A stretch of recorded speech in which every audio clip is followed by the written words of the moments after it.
Hello everybody and welcome back. As always, I am Mateo311 and this is your channel for everything VR related. Today, we're going to be talking about the fact that it's an amazing time to be a VR gamer. It doesn't matter if you're on Quest, PlayStation, or PC, there's some amazing things coming in the remaining 6 months of 2024. Now I know some of you guys thought I was bummed out after the Upload VR Summer Showcase, and I've of course once again been picking on the PlayStation VR2. But overall, I'm extremely optimistic for the future of VR, especially in the remaining months of 2024, and it's looking good for everyone on every single platform.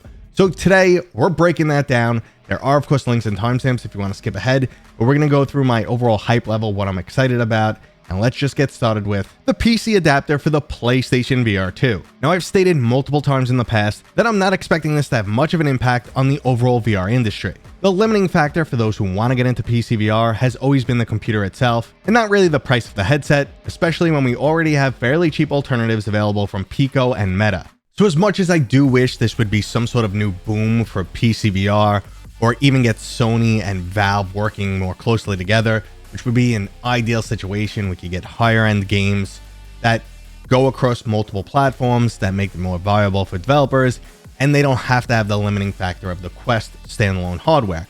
That would be ideal, but it's still very unlikely. Regardless though, I still think this is good for the overall industry because it gives people more options, which is always great. I know people like to stay clear from Meta. That's not everyone's case, but there are some outliers out there that refuse to buy anything Meta, so they really don't have a cheap way into PCVR if they already have a PC and they want to get a headset. Most other headsets are really expensive. So great option here, but like I said, we're going by overall hype level, and this is the lowest on the totem pole for me.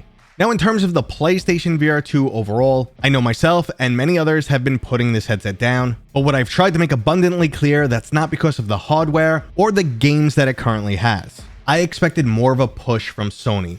I know they don't have the money to compete with Meta, but I just expected more. If you're going to produce this hardware, at least give it as much support as you possibly can.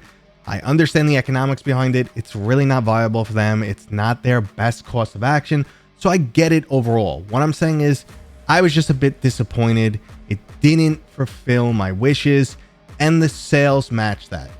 And why I continually kind of knock the PlayStation VR2 is simply because without those sales, we're not going to get the bigger and better games that we're dreaming of. Regardless, if you have a PlayStation VR2, there's still plenty of great games releasing. I know we say it's dead, but no, just like PCVR, if you have it and you enjoy it, you can continue to enjoy it. But let's move on to things that excite me a bit more.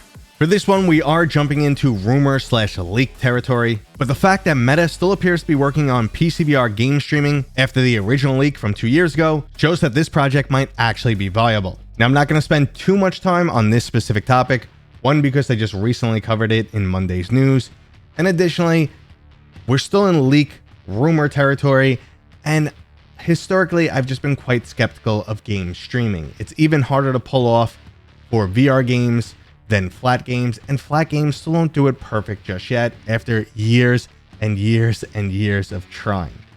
I think flat screen games are just finally getting good enough to pull this off, and VR probably needs a little bit more. The overall internet infrastructure in the United States can't really sustain this. A lot of people don't have connections that are good enough. We do need lots of data centers all over the place, so it would be a huge investment from Meta. Now, Meta is committed to doing something like that. They're spending billions in VR, so it's a possibility. It could definitely one day happen. Not a 2024 thing for sure. I don't see it happening, but why I'm so excited for this is this kind of solves VR's biggest issue. The one thing that holds VR back is the mobile hardware of the Quest.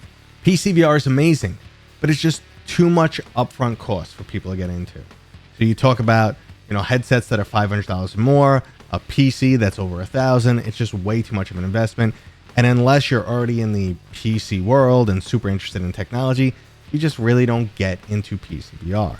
But if you can get people into VR for $400 with a Quest 3S, which we'll talk about, and then they have the option to stream PCVR quality games, it's an absolute game changer. Meta will probably take their old Rift library, make it available to people.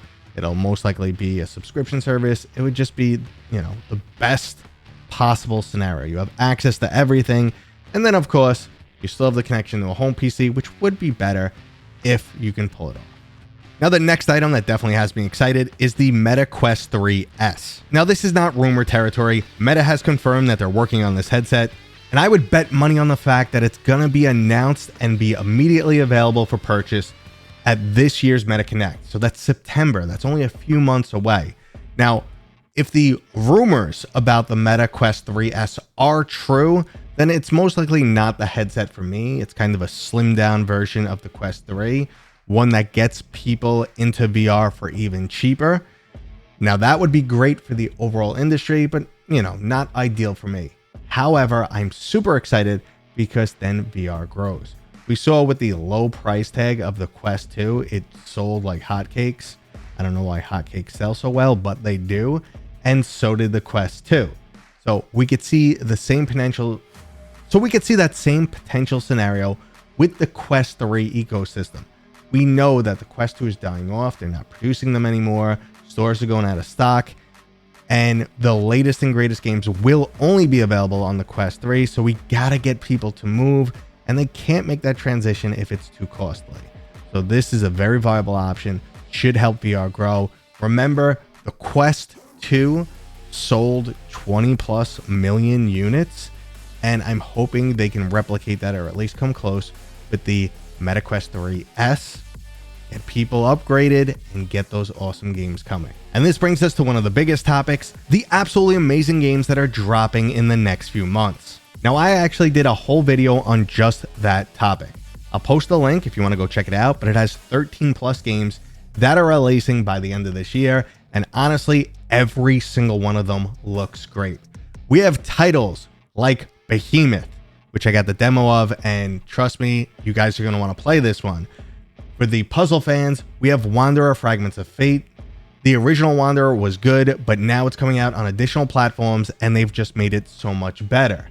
Obviously, we're pumped for Batman Arkham Shadow. Those first-party games from Meta usually get, a huge influx of cash. They have a great studio behind it. Camouflage did a great job with Iron Man VR. So overall, I'm pumped, and I'm just scratching the surface. And what makes it even better is the fact that if you're on PC, if you're on Quest, if you're on PlayStation VR 2, 90% of these games are coming to your platform. Like, the only exception is those Meta exclusives, which are Hitman 3 Reloaded and Batman Arkham Shadow, which aren't everyone's cup of tea. And we don't even know how great they're going to be. I have high expectations, at least for Batman.